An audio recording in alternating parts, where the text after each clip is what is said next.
আসসালামু আলাইকুম। আমি মোহাম্মদ আবদুল্লাহ আল মামুন, কুমিল্লা থেকে আসছি। আমার শ্বশুরবাড়ি হচ্ছে টাঙ্গাইল নাগরপুর। আমার গত 13 তারিখে আমার ওয়াইফের সিজারে বাচ্চা হয় সদর হসপিটালে। সিজারের পর থেকে বাচ্চার অবস্থা ক্রিটিক্যাল ছিল। মানে দুপুরের দিকে সিজার হচ্ছে, হয়তো 2টার দিকে আস্তে আস্তে বিকাল সন্ধ্যা, মানে তো সময় যাচ্ছিলো, বাট বাচ্চার অবস্থা ক্রিটিক্যাল হচ্ছিল। তারপর ওখান থেকে আমাদেরকে সাজেস্ট করা হলো যে আপনার একটু বড় হসপিটালে নিয়ে যেয়ে দেখতে পারেন, যেহেতু বাবুর এনআইসিইউ সার্ভিসটার প্রয়োজন। সেক্ষেত্রে আমরা তৎক্ষণাৎ দেরি করিনি, অ্যাম্বুলেন্স সার্ভিসের মাধ্যমে এনআইসিইউ হসপিটালিতে ট্রান্সফার করা হয়েছে আমাদের বুড়োতে। এখানে আসার পরে দ্রুতই আমাদের বাবুকে এনআইসিইউ সার্ভিসে ভর্তি করানো হয়েছে।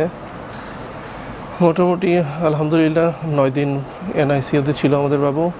ওইখান থেকে মোটামুটি ইমপ্রুভ হয়ে শিশু ওয়ার্ডে দেওয়া হয়েছে বাবুকে। আলহামদুলিল্লাহ আজকে 15 দিন। এখন আমরা আমাদের বাবুকে বাড়িতে নিয়ে যাব।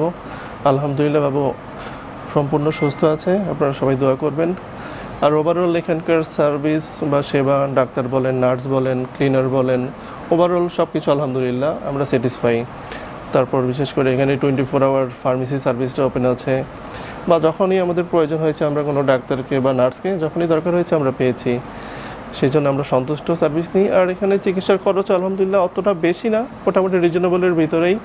আশা করি আপনারা আসতেন, সেবা পাবেন ইনশাল্লাহ। দোয়া করবেন আমাদের জন্য, আমাদের বাবু যেন ভালো থাকে। জি, আসসালামু আলাইকুম।